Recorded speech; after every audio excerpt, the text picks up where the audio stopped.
मेदः श्लेषमाधिकः पूर्वं पष्टकर्माणि समाचरेत् अन्ययस्तु नाचरेत्तानि दोषाणां समभावतः। हठ योग प्रदीपिका के अध्याय 2 व छंद 21 में कहा गया है, जिसके शरीर में मेद, यहाँ पर मेद यानी मोटापे की बात की गई है, एवं श्लेष्मा यानी जमा हुआ बलगम की अधिकता हो तो उसे पहले षट कर्म के द्वारा शरीर का शोधन करना चाहिए। हठ योग में षट क्रिया यानी 6 क्रिया का वर्णन मिलता है। नेति, कपालभाति, धौति, नौली, बस्ती और त्राटक। आज हम नेति क्रिया के बारे में जानेंगे। नेति क्रिया में भी 2 क्रिया है, सूत्र नेति व जल नेति।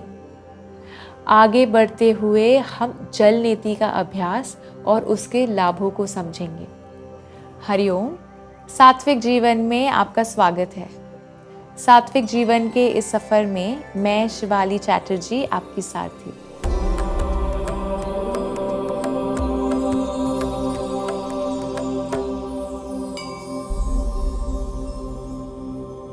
जल नेति शब्द का शाब्दिक अर्थ है जल शोधन, जिसे नासिका खिंचाई भी कहा जाता है।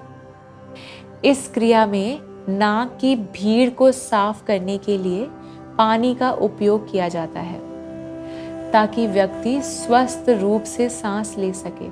जल नेति का उद्देश्य नाक से लेकर गले तक पूरे ऊपरी श्वसन मार्ग को पानी का उपयोग करके शुद्ध और साफ करना है। यदि आपने हाल ही में कान या नाक की सर्जरी करवाई हो तो जल नेति के अभ्यास से बचना चाहिए। किसी व्यक्ति को नाक संबंधी किसी कठिनाई के कारण नाक से खून बह रहा हो तो जल नेति का अभ्यास करने की सलाह नहीं दी जाती है। ध्यान रखें कि जल नेति के बाद तुरंत लेटना या सोना नहीं है, तुरंत बाहर हवा में नहीं जाना है और पंखे या एसी के नीचे नहीं बैठना है। कम से कम 30 मिनट तक इसका पालन करें। चलिए अब समझते हैं जल नेति अभ्यास के चरणों को। नेति के लिए शुद्ध पेय या आसुत जल का उपयोग करें। पानी को कमरे के तापमान के बराबर गुनगुना करें और अपने हाथ पर थोड़ी बूंद डालकर नेति के लिए पानी के तापमान की उपयुक्तता की जांच करें। इस तरह आपको अंदाजा हो जाएगा कि पानी का तापमान नाक में डालने के लिए उपयुक्त है या नहीं। आदर्श रूप से पानी का तापमान आपके आंसुओं के तापमान के बराबर होना चाहिए। पानी में आधा चम्मच नमक मिलाएं। जल नेति के लिए उपयोग किया जाने वाला नमक महीन समुद्री नमक होता है, क्योंकि इसमें कोई अन्य खनिज नहीं होता और ये पानी में जल्दी घुल जाता है। पानी में नमक अच्छी तरह मिला लें और फिर उसे नेति पात्र में डाल लें। पैरों के बीच 1 फुट की दूरी रखते हुए उकड़ू स्थिति में बैठे। बर्तन को अपने दाहिने हाथ में पकड़ लें। अब अपने सर को बाईं ओर थोड़ा झुकाकर नेति पात्र की टोटी को अपनी दाहिनी नासिका में डालें। अपने मुंह से सामान्य रूप से सांस लेते हुए धीरे धीरे दाहिनी नासिका से पानी डालना शुरू करें। इस क्रिया को करते समय कभी भी अपनी नाक से सांस ना लें। पानी को एक नासिका छिद्र से अंदर और दूसरे नासिका छिद्र से बाहर जाने दें।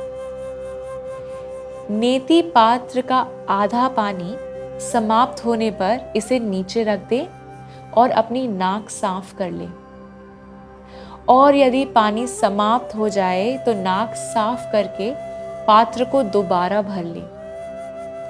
इस क्रिया को दूसरी ओर से दोहराएं।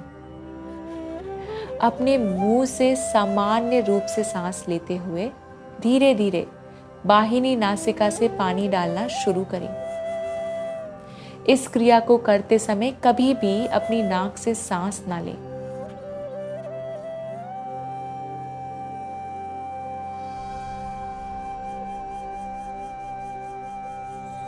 दोनों तरफ से समाप्त करने के बाद नासिका छिद्रों को सुखाएं। कमर से आगे की ओर झुकें।